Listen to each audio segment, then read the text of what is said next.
Okay. नमस्कार, मैं अमित चौहान। आप देख रहे हैं आज सच। हमारे सभी देशवासियों को, शहरवासियों को 76वें गणतंत्र दिवस की हार्दिक शुभकामनाएं। आज हमारे साथ एडवोकेट देवेंद्र शर्मा जी सच्चे अखिल भारतीय कांग्रेस दल से हैं, जो अभी गुजरात और दीव दमन के प्रभारी हैं। नमस्कार सर, आपका नमस्कार। हमारे चैनल में बहुत बहुत स्वागत है। सर, कुछ अपने बारे में इंट्रो बताएं। मैं देवेंद्र शर्मा, एडवोकेट।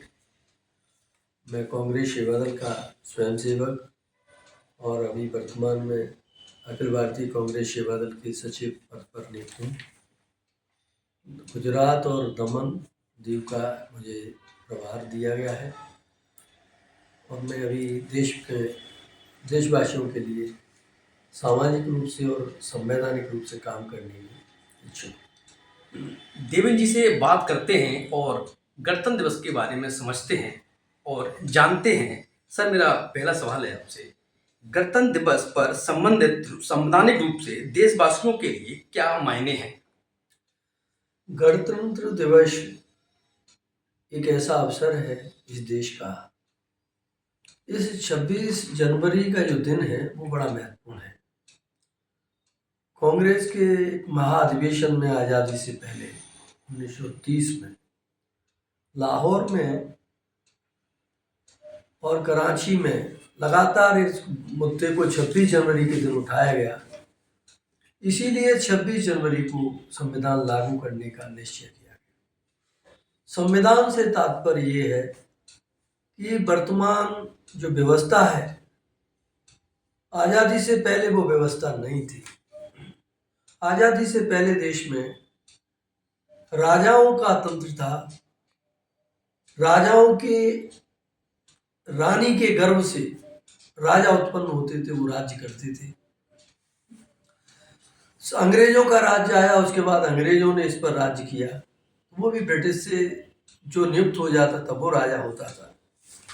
इस व्यवस्था को बदलने के लिए धर्म, जाति और ऊंच नीच ये सब को खत्म करने का जो बीड़ा था, ये चैलेंज था, देश की चुनौती थी, उसको दूर कर संविधान के अनुसार देश चले और देशवासियों को, प्रत्येक व्यक्ति को, अग्रिम पंक्ति के साथ साथ सबसे आखिरी व्यक्ति को भी अग्रिम पंक्ति के व्यक्ति जैसा सम्मान मिले, ये संरचना संविधान हमें देता है।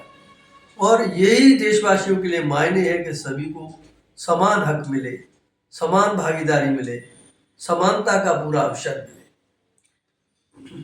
आपने सभी ने जाना देवेंद्र जी के द्वारा कि गणतंत्र दिवस के क्या क्या मायने हैं। अभी हम जानते हैं सर से कि गणतंत्र दिवस 76वें साल होने पर भारत लोकतंत्र के रूप में कितना मजबूत हुआ है।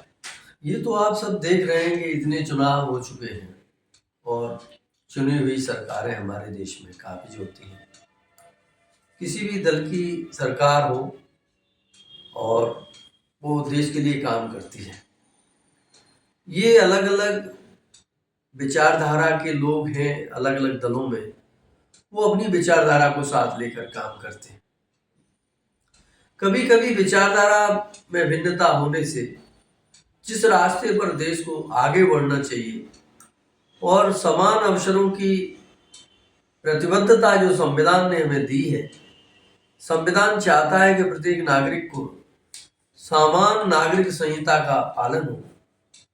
संविधान ये चाहता है, संविधान के जो रचनाकार लोग थे, उनकी जो मंशूबे थे, उनकी जो आधारशिला थी, उनकी जो विचारधारा थी, उनकी जो नीयत थी, वो ये थी कि देश ऐसे आगे बढ़े जिसमें किसी भी व्यक्ति को कमजोर होने का एहसास ना हो।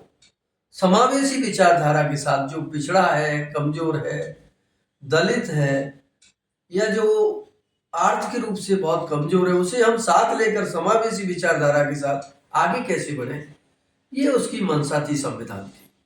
तो संविधान हमें यही चाहता है और देशवासियों के लिए यही प्रेरणा भी देता है और संदेश देता है कि हम आगे बढ़ते वक्त जो पिछड़ रहा जो व्यक्ति है, पीछे की लाइन में खड़ा है, वो हमारे साथ कैसे चले, सब में भाईचारा कैसे हो, सब में धार्मिक सांप्रदायिकता, स्नेह कैसे बदले, कट्टरता से कैसे दूर रहें, देश के विकास में हम कैसे सहभागिता निभाएं, भागीदारी कैसे करें, ये हमारा मूल मंत्र है। हाल ही की पार्टी संविधान की विचारधारा को कितना मानती है, किस प्रकार से संविधान को चला रही है? कभी हमें जो है, ये बिल्कुल आपने सही प्रश्न किया है। वर्तमान सरकार से जो अपेक्षाएं थी जनता को, जनता ने जिस तरीके से उन्हें 2014 में चुना, उससे पहले भी भारतीय जनता पार्टी के गठबंधन की सरकार अटल बिहारी वाजपेयी के समय में थी। उसके मूल्यों में और आज की वर्तमान सरकार के मूल्यों में बहुत सारे अंतर हैं। और इस सरकार के द्वारा कई बार ऐसा देखा गया है, कृषि कानून के रूप में हो, नोटबंदी के रूप में हो, जीएसटी के रूप में हो, या फिर अन्य कई मुद्दों पर हठधर्मिता का इनका प्रयोग होता है। और वो प्रयोग ऐसे होता है, आज आधी रात से ये सब होगा, या संसद में 19 कानून बिना बहस के पास करा दिए गए। ये सब ऐसे इसके उदाहरण हैं जो कहीं न कहीं इस बात को भी इंगित करते हैं कि वर्तमान सरकार संवैधानिक प्रक्रिया का पूर्णतः पालन नहीं कर रही। हाल ही की पार्टी संविधान के कुछ नियम बदलने की भी बात कहती है और बोल रही है कि नियम बदले भी जाएंगे। इसको आप किस प्रकार देखते हैं? नियम अभी तक 106 संशोधन हो चुके हैं। संशोधन होना और उसमें बदलाव लाना ये कोई बुरी बात नहीं, ये अच्छी बात है।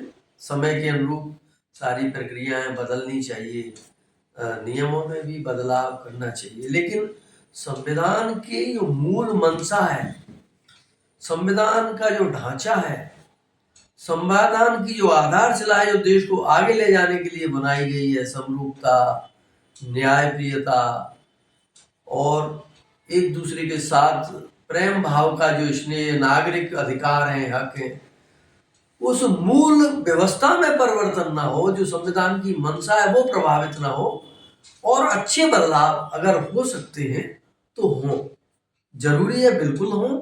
लेकिन अगर संविधान की जो आधारशिला है, जो हजारों वर्षों से इस देश में पीड़ित और शोषित वर्गों को लगातार शोषित और पीड़ित किया गया, उनको न्याय में प्रभावित ना हो, उनको न्याय बराबर मिले और सभी को न्याय मिले, सबके हक समान हो और पूरा देश सबके लिए हो, सबको ये गर्व हो, हर एक व्यक्ति को, पूर्ण भारतवासी के एक एक व्यक्ति को ये गर्व होना चाहिए, ये मेरा देश है, इसमें मैं इसको अच्छे से जीऊंगा और मेरे देश के लिए मैं सब कुछ करूंगा। ये एहसास होना चाहिए हर व्यक्ति को, मेरा भारत है, मेरा हिंदुस्तान है, मेरा इंडिया है, ये एहसास होना चाहिए।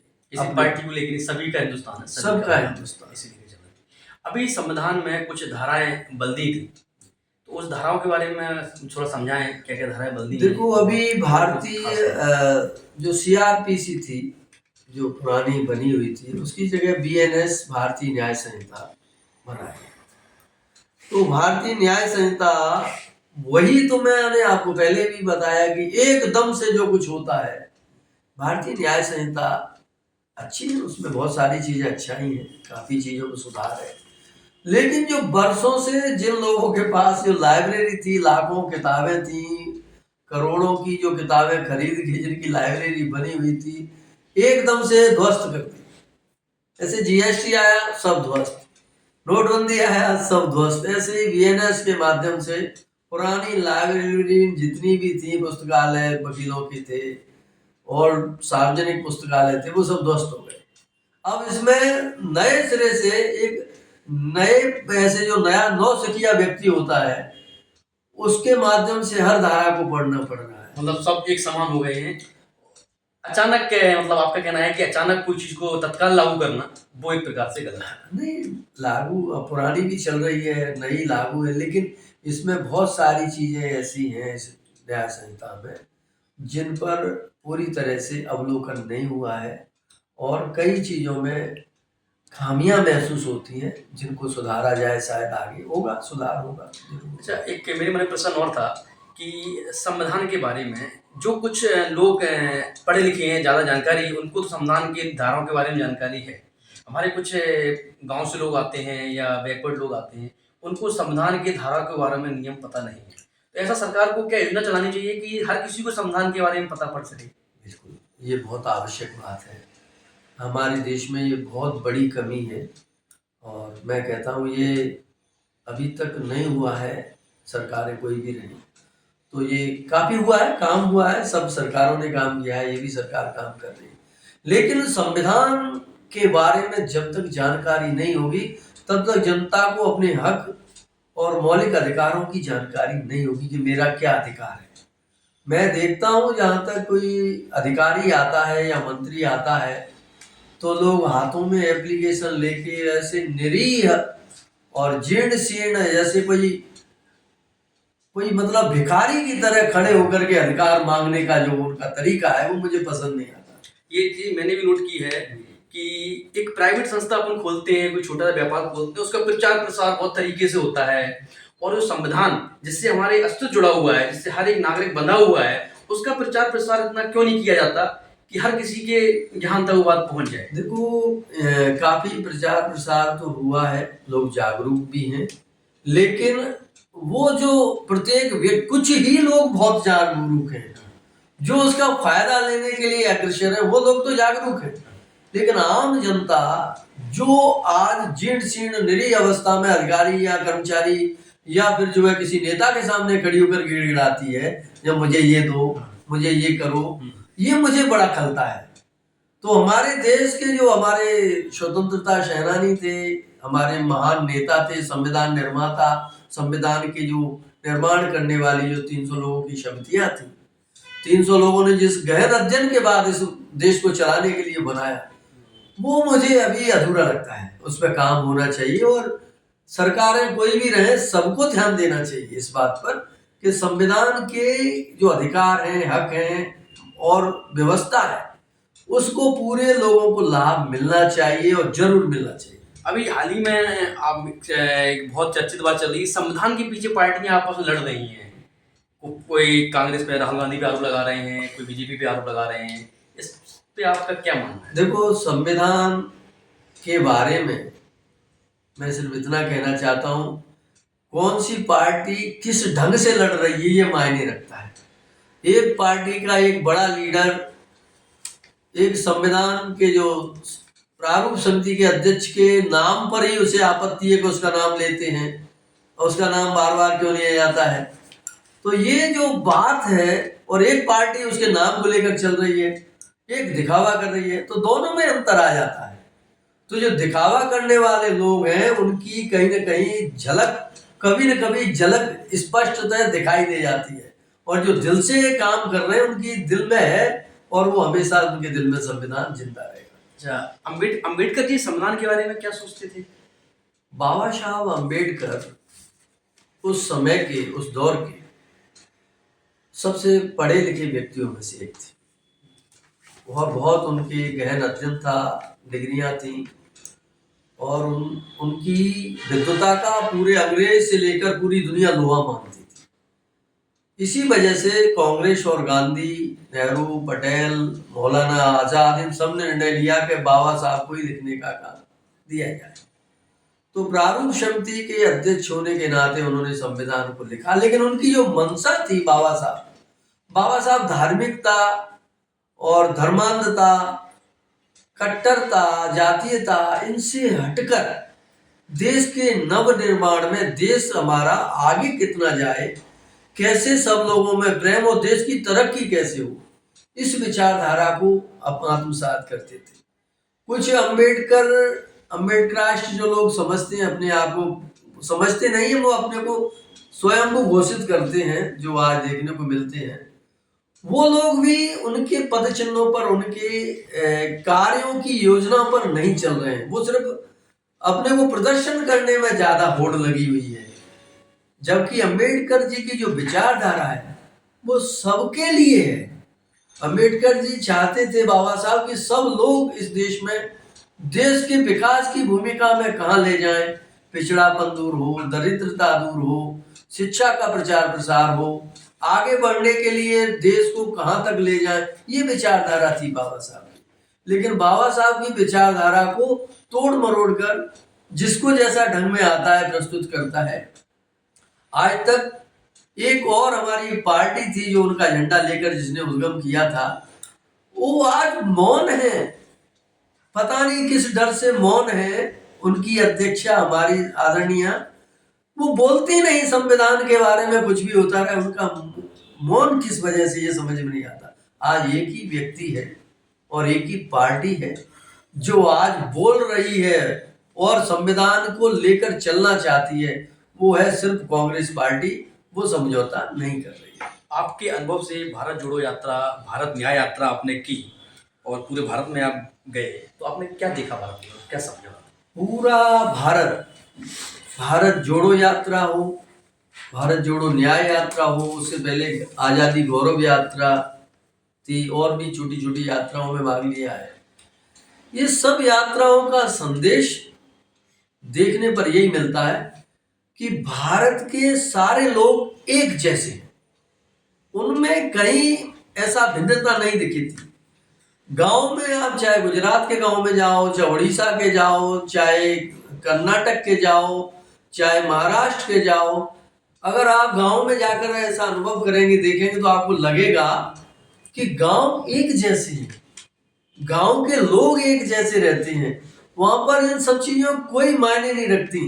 तो भारत एक है, एक संस्कृति झलकती है, एक जैसे लोग हैं, प्रेम है सबसे बड़ी बात। आप केरल में जाके, केरल की ज्यादातर आबादी आज सड़कों के किनारे है।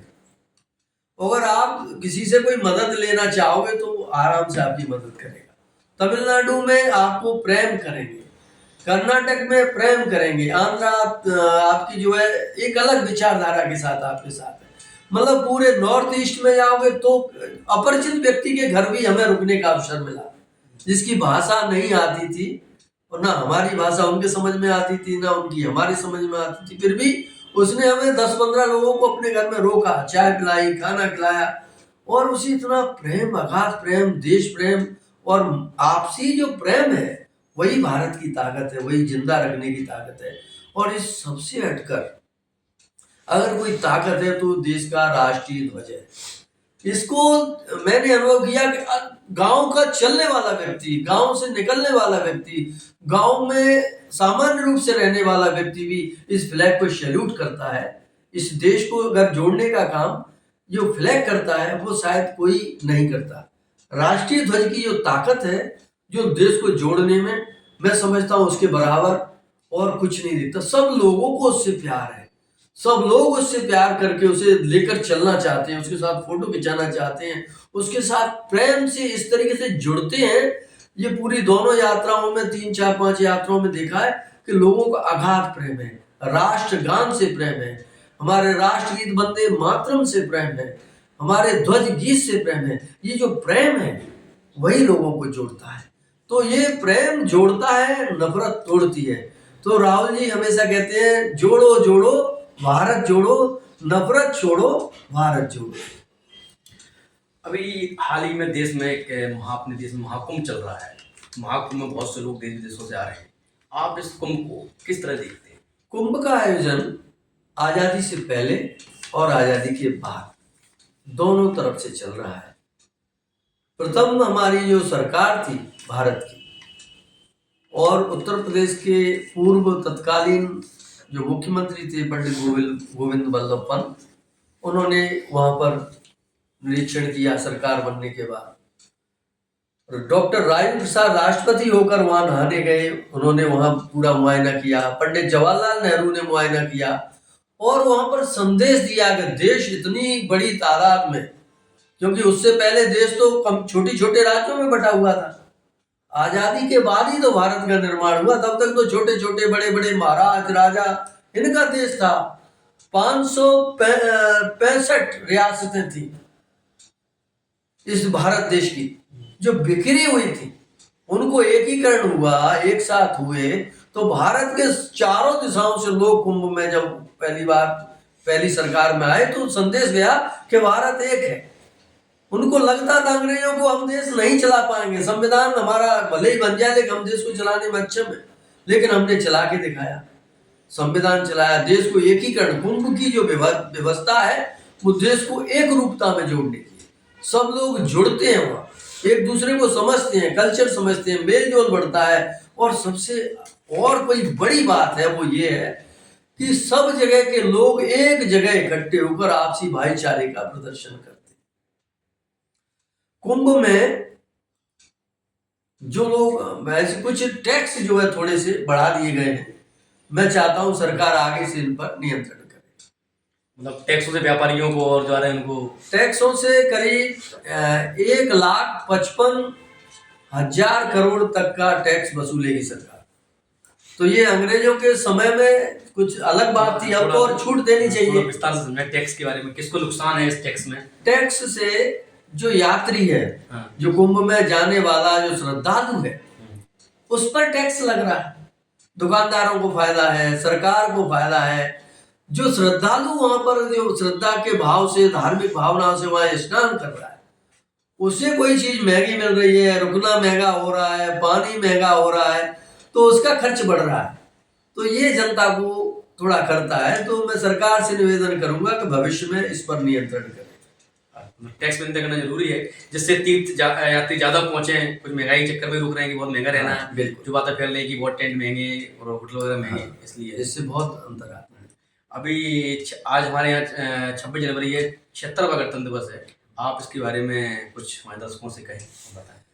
इस 76वें गणतंत्र दिवस पर मैं सिर्फ इतना कहना चाहूँगा, ये देश सलामत है तो हम सब सलामत हैं।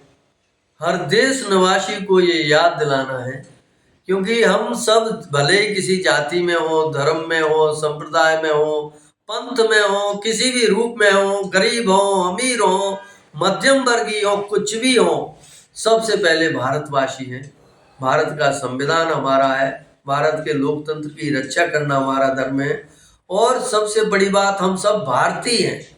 भारतीय होने पर हमें गर्व होना चाहिए। जैसे विवेकानंद जी ने कहा था कि मुझे गर्व है कि हम भारतीय हैं। तो भारतीय होना हमारा सबसे बड़ी महत्वपूर्ण बात है, और हिंदुस्तानी होना बहुत बड़ी महत्वपूर्ण और गर्व की बात है। और इस देश की आन बान शान, तिरंगा, राष्ट्रगान और पूरा देश हमारे लिए आदर और सम्माननीय योग्य है। सभी देशवासी इसका सम्मान करें, एकजुटता से रहें, एकता अखंडता का ध्यान रखें, देश के लिए मर मिटने के लिए भी जरूरत पड़ने पर तैयार रहें। हमने आपको एडवोकेट देवेंद्र जी से बात कराई और उन्होंने बहुत ही सरल भाषा में गणतंत्र के बारे में, गणतंत्र दिवस के बारे में समझाया और संविधान के बारे में बताया। हमारे सभी दर्शकों से कहना है कि किसी को देवेंद्र जी से कुछ सवाल पूछना हो तो हमारे चैनल पर कमेंट करके पूछ सकते हैं, वो प्रॉपर आपको जवाब देंगे और समझाएंगे। धन्यवाद।